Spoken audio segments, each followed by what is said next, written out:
Chapter 9. Identification. When Nancy arrived at Tokyo Police Headquarters with her father and Mr. Mise, she was taken at once to a brightly lighted room.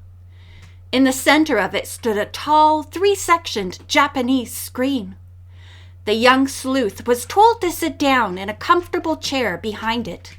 To her amazement, she found that she could look through the screen but was not visible to anyone on the other side. The chief explained that this was a rather recent invention. Similar screens are being installed in many homes, where it is desirable for the owner to be able to look outside, but not to be observed by curious passer-by. He told the young sleuth that presently a woman would walk across the room.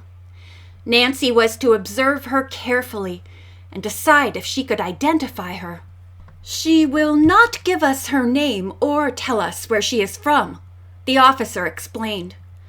"But she matched the description of the woman you gave us the other day in connection with Mrs. Rossmeyer, so we thought you might be able to help us." He left the room and she waited eagerly for the suspect to appear. In a few minutes, the door opened again. A woman came in, looking around for anyone watching her. Seeing no one, she walked toward a door on the other side. Nancy had no doubt in her mind that she was indeed Rosina Caputi. The young detective had a wild desire to dash from behind the screen, confront Rosina, and try to get a confession from her. She wanted to ask questions about Mr. Moto and worldwide gems. However, she knew that this would be hopeless. Mrs. Caputi would deny everything and refuse to talk. The woman reached the far side of the room and was about to go out the door when she apparently changed her mind. With an evil glint in her eyes, she made a beeline for the screen behind which Nancy was sitting. The young sleuth wondered what to do. Should she play a cat-and-mouse game and dodge to the front of the screen? She had only a fraction of a second to decide. Having identified Mrs. Caputi, she decided to stand her ground. The next instant, the suspect hurried around to the back. She stopped short and stared at Nancy balefully. "You little vixen!" she shouted, grabbing the girl by the hair. Nancy wrenched the woman's hands away and exclaimed, "Leave me alone! It won't do you any good to harm me. You're Rosina Caputi, and you're likely to stay in prison." The commotion brought the chief back into the room. "What is going on?" he shouted. Mrs. Caputi said, "This little busybody was spying on me. I won't have it. Why did you tell me to walk across this room?" Nancy answered the question. "So I would be able to identify you." At this, Mrs. Caputi screamed and tried to get her hands on the girl again. "I never saw you in my life!" Nancy, who was athletic and strong, pinned the woman's hands behind her, while the chief called out in Japanese, apparently for help. Another officer appeared instantly. The two men wrestled with Mrs. Caputi, who was fighting them like a tigress. Finally, she was hustled away, and the chief returned to Nancy. "The woman is definitely Rosina Caputi," the girl told him. "Thank you very much," he said, bowing. "I did not know she would act like this, but I am glad you were able to identify her." He and Nancy walked into his office, where Mr. Drew and Mr. Mise were waiting. Nancy's father asked, "What was all that screaming about?" The young detective gave him the details, then smiled. "I'm glad the chief rescued me. Mrs. Caputi is much larger than I. I'm not sure I would have won the battle." The officer grinned. "I would say you are very strong and agile yourself." Nancy and her father thanked the chief and said goodbye. He replied, "Sayonara." When the three reached home, they found Mrs. Mise upset. Nancy sensed this at once and asked, "While we were gone, did something unpleasant happen?" Mrs. Mise nodded and replied, "A man who would not give his name phoned several times asking for Mr. Drew and Nancy Drew." "What did you tell him?" Mrs. Mise smiled. "I said that no one by that name was here, and you were not. You were at the police station." Her husband said that this was very clever, and she went on. "The man made threatening remarks, but would not say who he was. Finally, he became angry and said, 'I will not phone again, but tell Mr. Drew and that daughter of his that 4 + 9 still equals 13. "It sounds as if he's getting desperate," Mr. Drew commented. "And scared," Nancy added. "Maybe this unknown speaker planned to steal the 13th Pearl, but somebody else got there first. He thinks we know who it was and is trying to find out." Mr. Drew thought this was a shrewd guess. Perhaps he's one of the underworld characters, but is being double-crossed by another member. Nancy knew Mrs. Mise was convinced that she and her father were in grave danger, but their hostess did not express her thoughts aloud. Instead, she said, "I think this evening we should forget all about this mystery and have a good time. If my husband wishes to do so, I suggest that we all go to the Kabuki Theater."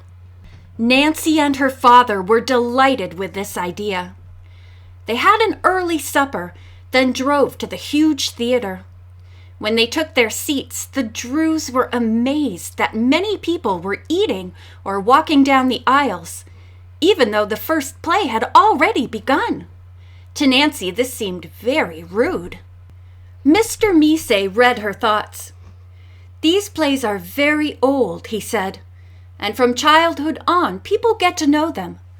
Many Japanese can recite them almost line for line, so by eating or walking around, they really do not miss any part of the play with its exquisite poetic lines." "Why are men in women's parts?" Nancy inquired. This goes back to the 17th century, when the government forbade female actors and dancers on stage.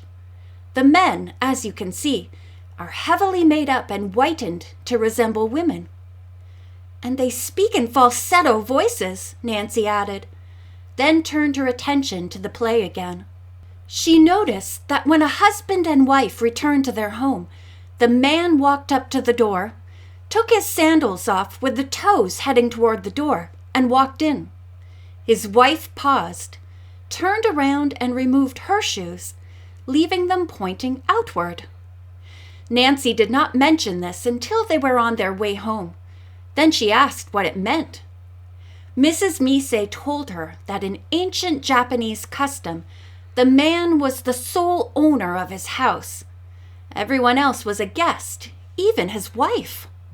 For this reason, she had to point her sandals outward, which was the proper position to leave. The Drews' evening had been most enjoyable.